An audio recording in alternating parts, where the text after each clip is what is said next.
इंग्रजांची चिकाटी, आमचा भाबडेपणा. साहेबांचा हा शूर स्वभाव आणि ही हट्टी चिकाटी हिंदुस्थानी लोकास पेशवाई अखेर जशी ओळखता आली नाही, तशीच आजही येऊ नये याचे राहून राहून आश्चर्य वाटते. या लढाईच्या दिवसात वारेवार बंदिवानांनी भूमिका उठवाव्या. आज लढेल, पडेल, अगदी नक्की, किंवा जर्मन विध्वंसिका अगदी आज रात्री अंदमानावर भडीमार करणार, अगदी नक्की. कशावरून पण? कोणी सांगितले हे? कोणी म्हणजे बबरजीने, कमिशनर साहेबांच्या बबरजीने. त्याने स्वतः कमिशनर साहेबास लखोटा फोडताना पाहिले. पण लखोट्यात हीच बातमी होती म्हणून कशावरून? कमिशनर साहेब तो लखोटा वाचताच एकदम खाली बसले आणि डोक्यावरची टोपी खाडकन टेबलावर आपटली, किंवा बारीसाहेबांच्या डोळ्यातून पाणी आले, किंवा मिसी बाबा गुडघ्यात डोके घालून बसली. अशा बातम्या जेव्हा जेव्हा ते बंदिवान आणीत आणि त्यांच्या सत्यव्यत्यास वरील आधार देत, तेव्हा मला अगदी तशाच बातम्या अगदी निश्चित म्हणून धाडणाऱ्या पेशवाईतील रावबाजीच्या वेळच्या पत्रव्यवहारात यशवंतराव होळकरांनी इंग्रजांचा मोठा पराभव केल्याची एक बातमी गारपिरांवरच्या वार्ताहराने मराठ्यास कळविल्याचा उल्लेख आहे. आणि त्यात त्या बातमीचा आधार म्हणून मुख्यतः हेच लिहिलेले आहे की रेसिडेंट साहेबांनी लखोटा वाचताच डोक्याची टोपी ताडकन भूमीवर आपटली. तोच आधार आणि तेच अनुमान 150 वर्षाजवळ काळ लोटला तरी हिंदुस्थानी वेडगळपणा करीत आहेत. आणि तरीही इंग्रजी टोपी अजून ज्यांच्या डोक्यावर स्थिर आहे. खरोखरच गेल्या 150 वर्षात इंग्रजांच्या राजकर्तृत्वाच्या चिकाटीत आणि सैनिक धैर्यात जसा फारसा फेर झाला नाही, तसाच त्यांच्या त्या गुणांची पारख करून त्या मानाने त्या विपक्षांशी लढा देण्याची सिद्धता कशी करावी हे न समजणाऱ्या आमच्या वेडगळ भाबडेपणातही काही फारसा फरक झाला नाही. इंग्रज 150 वर्षात फारसे विसरले नाहीत. आम्ही फारसे अधिक शिकलो नाही. टोपी आपटण्याच्या अगदी अक्षराने अक्षर समान असणाऱ्यांवरील उद्गारावरून मला अंदमानात वारंवार असे वाटावे आणि मी हिंदी बंदिवानास म्हणावे, वेड्यांनो, एका लखोट्याने टोपी आपटणारा तो कोणी हिंदुस्थानी आहे की काय? तो इंग्रज आहे. हजारात एकदाच भ्याड निघेल. बाकी जेथे ते आहेत तेथे झुंजून घेतील. पहा, तुमच्या हजारो बंदिवानात 10-5 सिंह जसे शेळ्यात निर्भय राहतात तसेच राहत आहेत. टोपी आपटली, अरे उकडले असेल, आपटली असेल, मिसी बाबाला खेळून डुलकी आली असेल म्हणून गुडघ्यावर मान ठेवली असावी. रणतरीच्या भयाने कशावरून? विपक्षांची कल्पना नीट असावी. विपक्षांशी तोंड द्यावयाचे तर त्यांच्या दोषांप्रमाणेच, किंबहुना दोषांपेक्षा त्यांचे गुणच अधिक परिचित करून पारखून ठेवले पाहिजेत. आणि म्हणूनच अंदमानात जाण्यापूर्वी मी ब्रिटिशांच्या शक्तीविषयी यथातथ्य कल्पना हिंदुस्थानी बांधवास देण्यासाठी जसा प्रयत्न करी, तसाच अंदमानात त्या युद्धकालीही करीत राहिलो. विपक्षांची पोकळ बढाई करून आपल्या पक्षांचा अन्याय तेजोभंग करणे जसे घातक, तसेच विपक्ष म्हणजे कपदार्थ आहे असे सांगून स्वपक्षास खोट्या आशेच्या खड्ड्यात पाडणेही घातकच. त्या दिवसात आपल्या हिंदुस्थानी साधारण जनसमूहातील जुन्या काळचा अफीमबाजी भोळेपणा जशाचा तसा स्थिर आहे हे पाहून मला फार वाईट वाटे. आणि मी त्यांच्या त्या भाबडेपणाविषयी सारखा तीव्र उपहास करीत असे. जेव्हा त्या जर्मन रणतरी अंदमान भोवती फिरत असल्याच्या बातम्या उठत होत्या, तेव्हा कोणीतरी, विशेषतः मुसलमान बंदी धावत धावत येऊन बाजारात सांगत, अहो, त्या शेजारच्या अरण्यात काल जर्मन रणतरी आली आणि तिच्या सेनानी 4 तुर्कांसह त्या टेकडीवरून टेहळणी करून गेला. अहो, चौकीदाराने प्रत्यक्ष पाहिले. काय त्या तुर्कांची दीप्ती! 4 चांद अगदी छातीवर तळपळत होते. चौकीदारास वाटले 4 तारे तळपत आहेत. त्या 4 तुर्कांनी त्या जर्मनास काही समजावून दिले. जर्मन सेनानींनी मर्यादेने प्रणाम करून जी हुजूर म्हणून म्हटले आणि ते सर्व दिसता दिसता अदृश्य झाले. अशी बातमी उठण्याचा अवकाश की पोर्ट ब्लेअरभर तिच्या रंगीत सोनेरी आवृत्त्यांवर आवृत्त्या निघू लागाव्यात. वर दिलेल्या बातम्या अगदी अशाच उठत. त्या आपणास कितीही विकृत वाटल्या तरी अरेबियन नाईटसारख्या पुस्तकातूनच ज्यांच्या सुलतान आणि खलिफाविषयी कल्पना झालेल्या होत्या त्या बंदिवानास प्रथम तरी त्या अगदी विश्वसनीय वाटत. प्रथम आमच्याकडे त्या बातम्या खऱ्या की खोट्या विचाराव्यास ते हिंदू मुसलमान दोघेही येत. कारण काही झाले तरी इंग्रजांची किंवा जर्मनीची अवास्तव बडाई न करता बारीच्या किंवा बंदिवानांच्या असंतुष्टतेस न जुमावून खरी दिसेल तीच बातमी जर कुठे मिळत असेल तर ती बडेबाबू पाशीच होय, अशी मुसलमानी बंदिवानांनाही निश्चिती वाटे. म्हणून ते येताच आम्ही त्यांच्यातील हा भाबडेपणा काढून टाकण्यासाठी उपहासाने आणि समजून घालून ह्या दंतकथा कशा खोट्या दर्शनीय खोट्या दिसून येतात ते सांगू. अनुभवही तशाच येत गेला. तेव्हा मागून मागून अशा अद्भुत आणि अतिशयोक्त वार्ता कोणी फारशा पसरवित नसे आणि विश्वासित नसे झाले. राजकीय परिस्थितीचे जसे ज्ञान वाढले तसा कादंबरीय अद्भुत कथांचा काळ मावळत चालला. बंदिवानांच्या या आचरट कथांनी हुरळून जाऊन चले भाई आज चले कल चले असे म्हणणे हे जरी वेडेपण होते, तथापि तसल्या राजकीय भूकंपाच्या धक्क्यात राज्येच्या राज्ये उलथीपालथी होत असता हिंदुस्थानच्या दैवासही उलटपालट करणारा एखादा धक्का बसणारच नाही असे गृहीत धरणे हेही वेडेपणच होते. त्यातही आम्हास क्रांतिकारकांच्या हालचालीची थोडी बहुत माहिती येत होती. तेव्हा अंदमानाच्या आजूबाजूला प्रबल जर्मन रणतरी फिरकू लागून इंग्रजांचीही अंदमानाच्या बचावाची सैनिक सिद्धता आमच्या डोळ्यासमोर जेव्हा चालवली तेव्हा त्या सर्व प्रकारास विचारात न घेता काही होणार नाही म्हणून रडत आणि सडत पडण्याचा पंगूपणा करणे हे आम्हास अगदी मूर्खपणाचे आणि निकम्मीपणाचे वाटू लागले. हिंदी राज्यक्रांतिकारकांच्या योजनेप्रमाणे जर्मन रणतरी अंदमानावर आक्रमण करून आमची मुक्तता करण्याचा प्रयत्न करण्यास शक्यतो झटतील हे आम्हा संभवनीयच वाटत होते. एक दोन वेळा ती गोष्ट अगदी झाल्यासारखीच होती. कारण जर्मनीच्या भरकटणाऱ्या रणतरीने एकदा अंदमानात जवळजवळ असहाय्य स्थितीत घेरून टाकले होते. कलकत्त्यास बिनतारी संदेश आर्थिक सहाय्याचे कमिशनरने धाडले ते वाटेत वाचून ह्या रणतरीने पुढे धाडले आणि त्या संदेशानुरूप कलकत्त्याहून सहाय्य घेऊन साधारण गलबत येताच ते धरून ती थोरली रक्कम परस्पर मार्गातच गडप केली. अन्नाचा तुटवडाही अंदमानात एकदा दोनदा तीव्रपणे भासला. कारण रंगून कलकत्ता वा मद्रास येथील गलबते येणे जाणे 2 महिने अगदी बंद झाल्यासारखे झाले होते. अशा घेरात अंदमान निस्सहाय्य होऊन कधी शत्रूच्या हाती पडेल हे सांगणे सोपे नव्हते.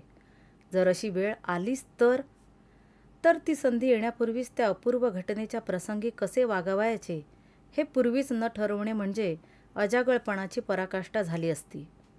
ती संधी व्यर्थ गमावण्याचे पातक त्या अजागळपणावर येणारे होते असे आम्हास वाटून आम्ही जर क्वचित असा एकाएकी अद्भुत प्रळय झाला अंदमान जर्मन रणतरीने भडीमार करून घेऊन त्यावर आपला अधिकार बसवला आणि तेथील सर्व बंदिवानास मुक्त करून निरपेक्ष शुद्धपणाने बेत आखा.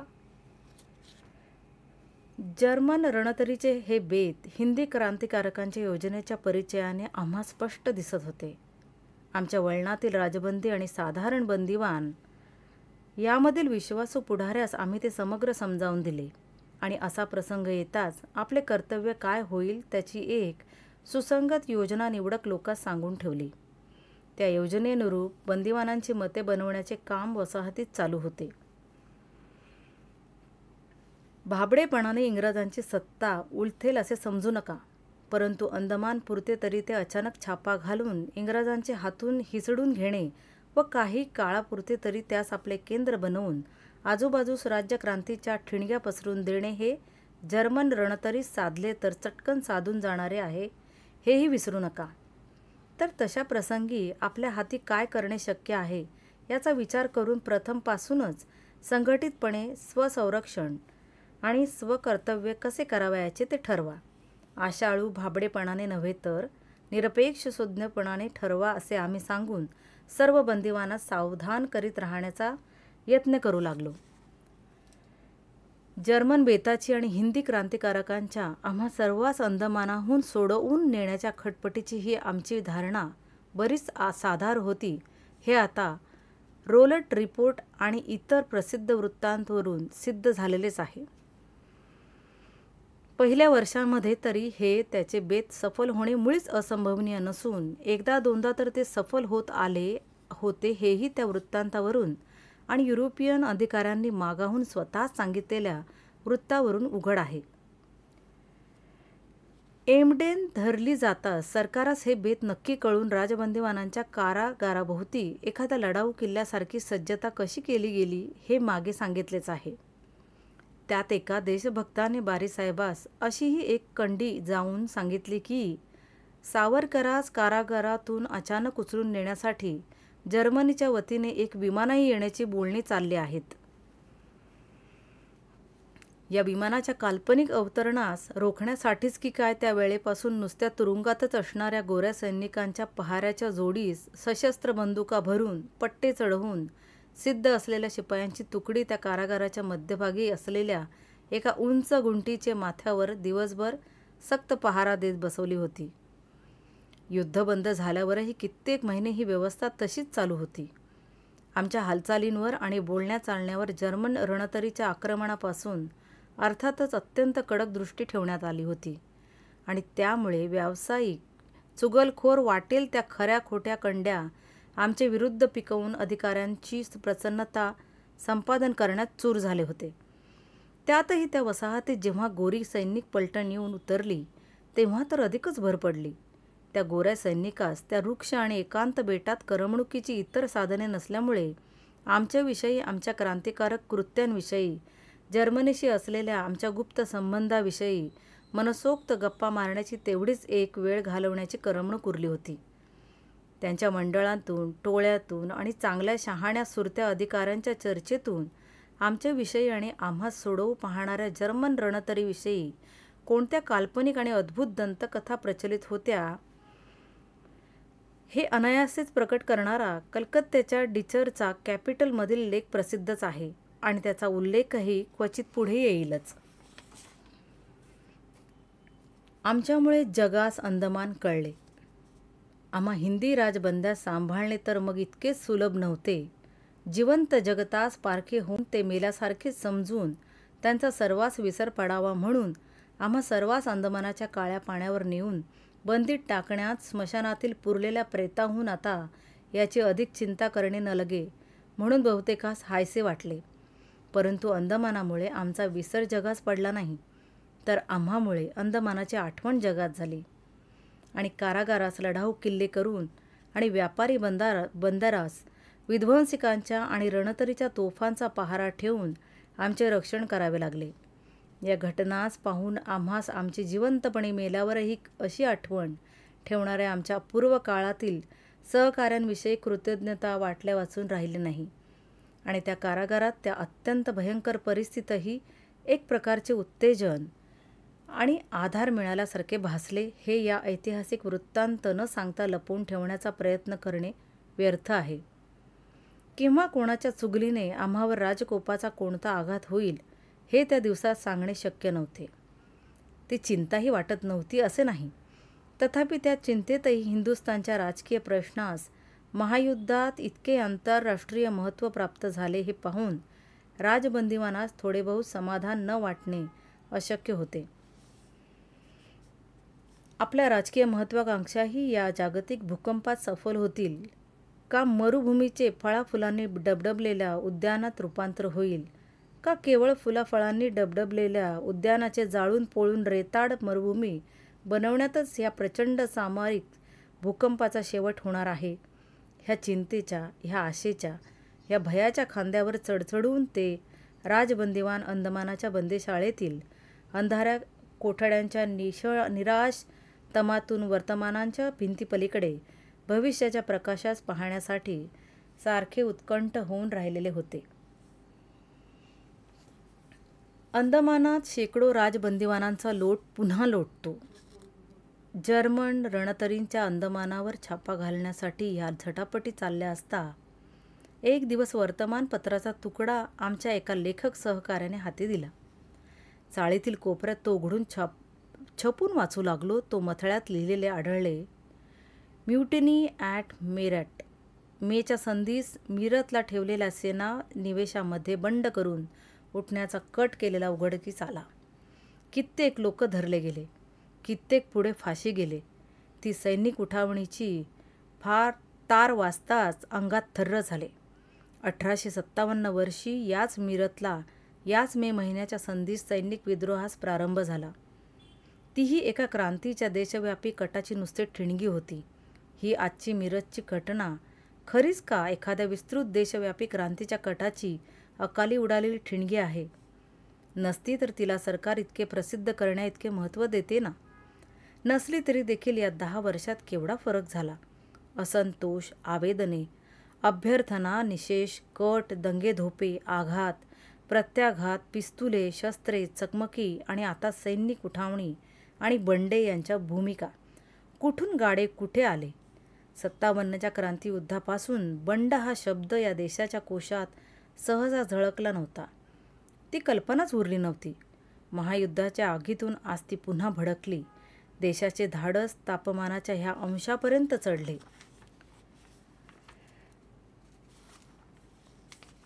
त्या दिवशी आणि त्या आठवड्यात राजबंदीवानात आणि त्यांच्या संसर्गाने साध्या बंदीवानात ही चर्चा आम्ही वर दिलेल्या तुटक रूपरेखेत सारखी चालली होती.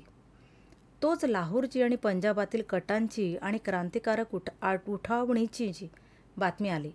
बोलता बोलता लढाईवर जाण्यास नाकारल्यामुळे शिक्षा झालेले शिपाई आणि नंतर पलटणीच्या तुकड्यांच्या तुकड्या त्या कारागारात आल्या. देशात गडबड उडाली तिचा प्रत्यक्ष पुरावा मिळत चालला. मागचा संप 1914च्या आरंभी संपला.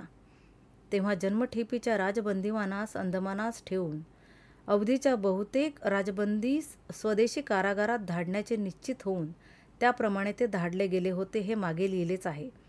परंतु आता महायुद्धाच्या दंगलीमध्ये त्या अवस्थेस कोण पाळतो? मागचे परत धाडलेले नसले तरी महायुद्धाच्या समयी स्वदेशात जी क्रांतीची लाट उसळू पाहत होती तीच सापडलेले राजबंदीवान बंगाल, संयुक्त प्रदेश आणि पंजाब येथून धरून आणून अंदमानात पुन्हा कोंबण्यात येऊ लागले. त्यामुळे ठिकठिकाणच्या राजकीय बातम्या आणि युद्धाची बरीच विश्वसनीय माहिती आम्हास मिळत गेली. ज्यावेळेस जर्मन रणतरींनी अंदमानाच्या समुद्रात 1-2 व्यापारी गलबते धरून आणि काही अडवून तो समुद्र रोधिला होता तेव्हापासून बरेच दिवस हिंदुस्थानातून बंदीवान अंदमानाला धाडण्याचे बंद केलेले होते. तो समुद्र त्या जर्मन रणतरींचा जपानी, रशियन आणि इंग्लिश रणतरींनी नाश करताच जेव्हा निर्वैर भासू लागला तेव्हा पुन्हा ते चलान सुरू झाले आणि एके दिवशी लाहोरच्या क्रांतिकारकांची पहिली टोळी अंदमानांच्या त्या कारागारात जन्मठेपेची शिक्षा होऊन आली. ते बहुधा गदर खटल्यातील शीख होते. त्यास पाहताच त्यांच्या त्या दुःखद स्थितीचा क्षणभर विसर पडून आमच्या तोंडून अपरिहार्य उद्गार निघाले. हे आले पहा शीख शेवटी. बोललो तसेच झाले. आम्ही विलायतेत क्रांतिकारक चळवळीत ज्या वेळेस पुढाकार घेत होतो तेव्हा एक दिवस एका शीख सहकार्याशी शीख लोकात राष्ट्रीय जागृती कशी उत्पन्न करावी याविषयी चर्चा चालली होती. पंजाबचे अनेक तरुण इंग्लंडमध्ये असत. त्या सर्वांस पंजाब सैनिक भरतीचे केंद्र असल्याने तेथे झोपडीपर्यंत राष्ट्रीय जागृती करण्यास काय भिन्न प्रकारचे उपाय आणि युक्त्या केल्या पाहिजेत याची एक योजना आम्ही सांगत असू. ती योजना आम्ही सांगत असता आम्हा हिंदूतील एक प्रमुख भाग जो शीख पंथ त्यात जागृती करणे किती महत्त्वाचे आहे हे सांगू लागलो.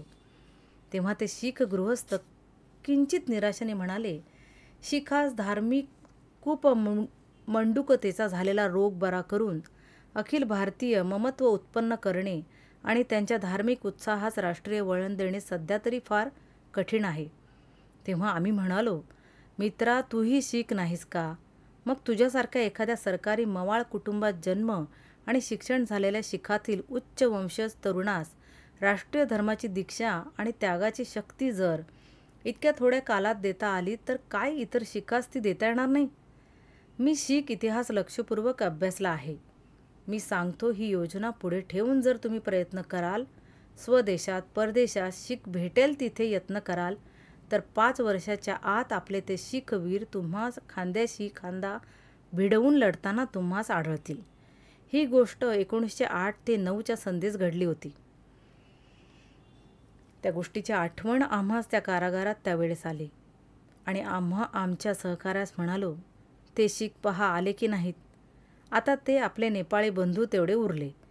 एकदा तो वीर गुरखा तेवढा हिंदू संघटनांच्या शिबिरात आला की अखिल हिंदू एक झाला. आमच्या त्या कालच्या मतमतांतरानुरूप हे भाव आणि भावना आमच्या मनात वारंवार उदय पावत. ह्या शिखांच्या पहिल्या टोळीचे मागोमाग पंजाबातील ठिकठिकाणच्या क्रांतिकारक प्रयत्नातील शिक्षा लागलेल्या अनेक राजबंदीवानांच्या टोळ्या येऊ लागल्या. रंगूनकडे, सिंगापूरकडे, बस्त्रा इत्यादी स्थली लढाई करण्यास नाकारण्याच्या अपराधासाठी किंवा बंड करून राज्यक्रांतिकारकांच्या पक्षात जाऊन मिळवण्याच्या प्रत्यक्ष केलेल्या सशस्त्र विद्रोहासाठी शेकडो शिपाई लोकही मोठमोठ्या शिक्षा खाऊन अंदमानात आले. त्यांच्या येण्याने त्या वसाहतीतील लोकात राजकीय मतमतांतराचा फैलाव फारच जोराने होऊ लागला. सिंगापूरला बंड करून उठलेले तेथून सयाममधून रंगूनला जाऊन तेथे बंड करण्यासाठी सैनिकात कट करणारे, फाशीच्या कटातील शिक्षा झालेले, बंगाल्यातील सशस्त्र राजकीय दरवड्यांसाठी शिक्षा झालेले असे जवळजवळ 100-150 राजकीय बंदिवान त्या कारागारात एकत्र होत चालले. या सर्वांची माहिती, त्यांची अद्भुत साहसे, त्यांच्या कटांच्या योजना इत्यादींचा उल्लेख तर राहोच, पण त्यांची केवळ नावे देखील देण्याची या स्थळी शक्यता नाही. पुढील आवृत्तीत जमेल तर तसे करण्याचा योग येईलच. ह्या राजबंदीवानात ज्यांच्या माझ्याशी पूर्वीचा प्रत्यक्ष परिचय होता असे म्हटले म्हणजे प्रोफेसर परमानंद हेच काय ते होते. ह्यांच्याविषयी आणि इतरांविषयी शक्य ती माहिती आम्ही बंदिवानास पूर्वीच सांगत असू.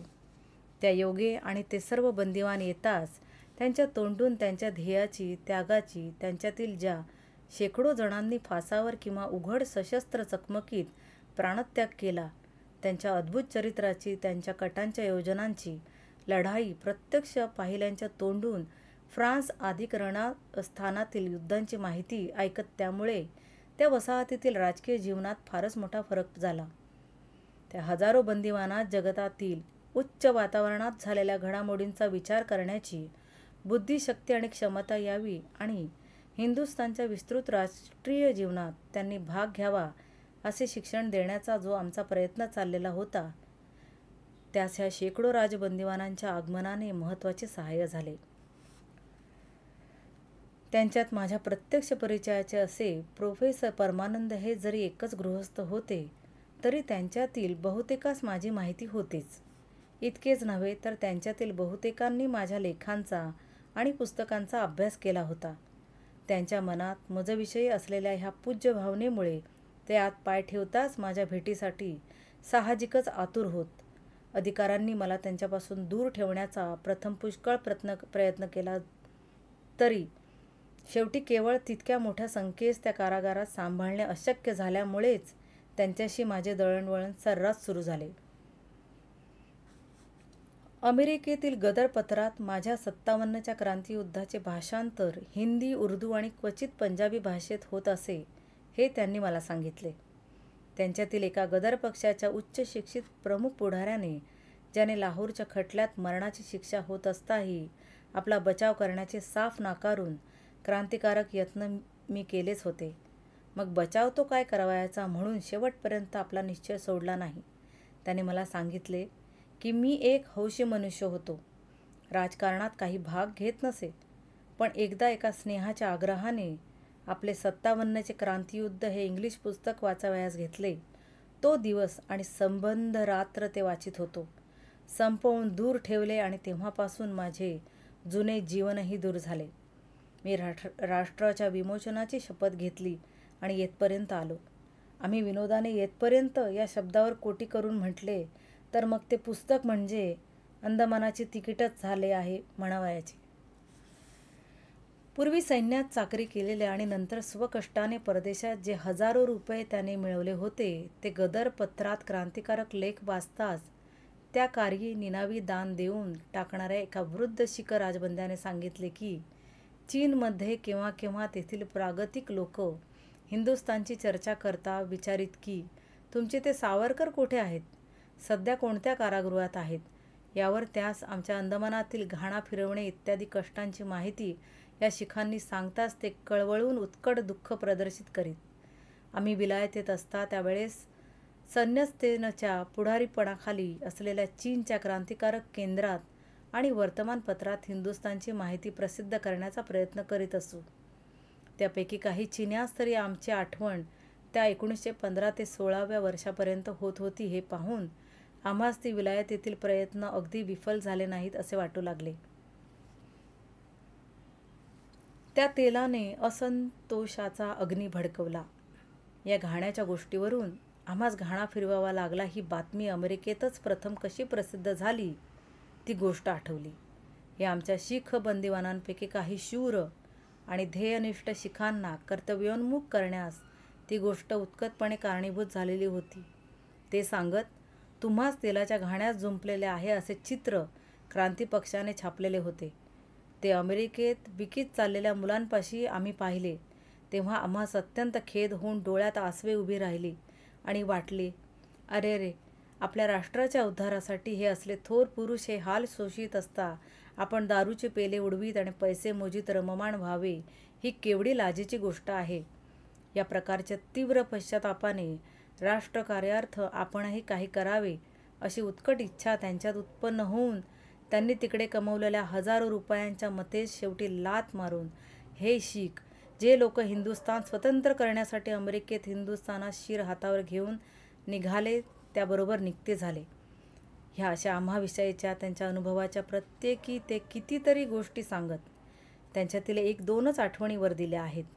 शेवटच्या आठवणींचे आम्हास विशेषच आश्चर्य वाटते, कारण जेव्हा त्या काळ्या पाण्यावर एकांत कोठडीत आम्ही तो घाणा घेरी येई तो फिरवित होतो तेव्हा अनेक विचारात हा विचारही त्रस्त करी की हेही कष्ट सोसले असते, पण जर याची वार्ता देशास पोचवून तिकडच्या असंतोषाच्या अग्नीस अधिक चेतविण्यासाठी ती तेल होऊन त्यात पडली तर.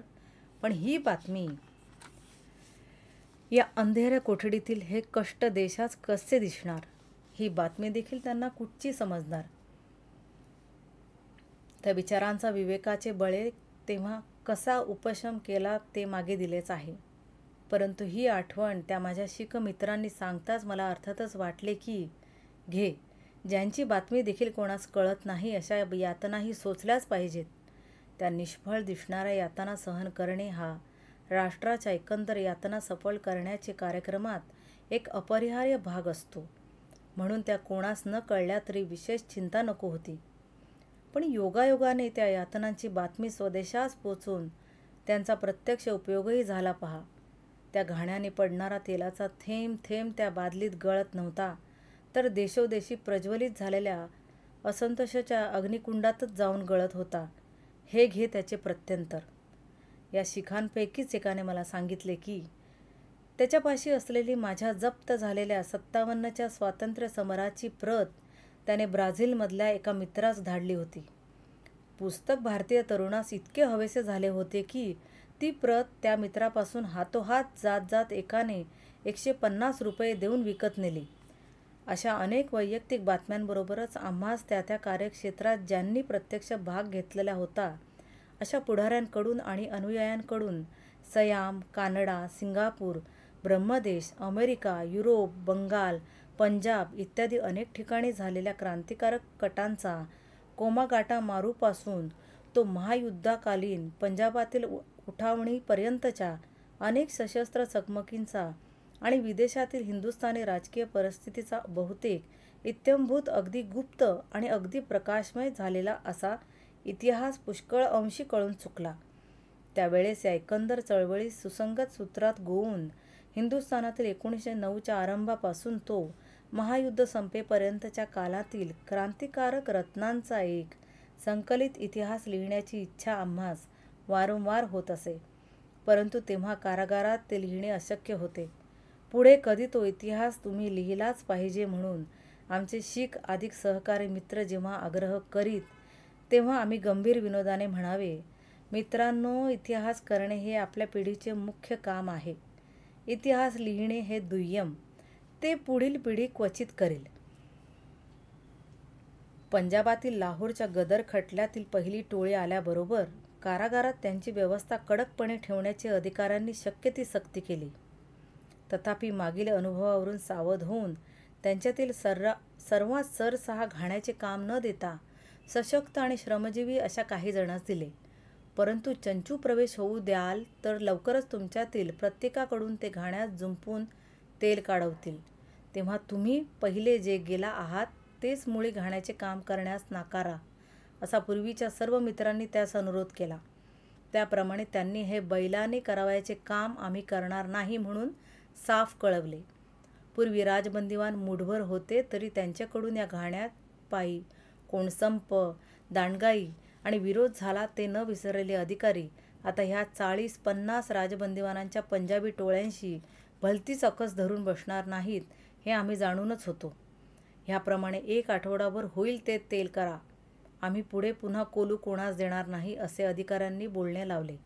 ही तडजोड मान्य करावी असा आम्ही अनुरोध देऊन ते प्रकरण मिटवले आणि कोलू पायी मागच्या राजबंदीवानांनी ज्या चळवळी केल्या होत्या त्यांचा उपयोग ह्या नव्या राजबंदीवानास होऊन कोलूच्या ससेमिऱ्यातून ते सुटले. पण तोच छिलका कुटण्यात एक भांडण झाले.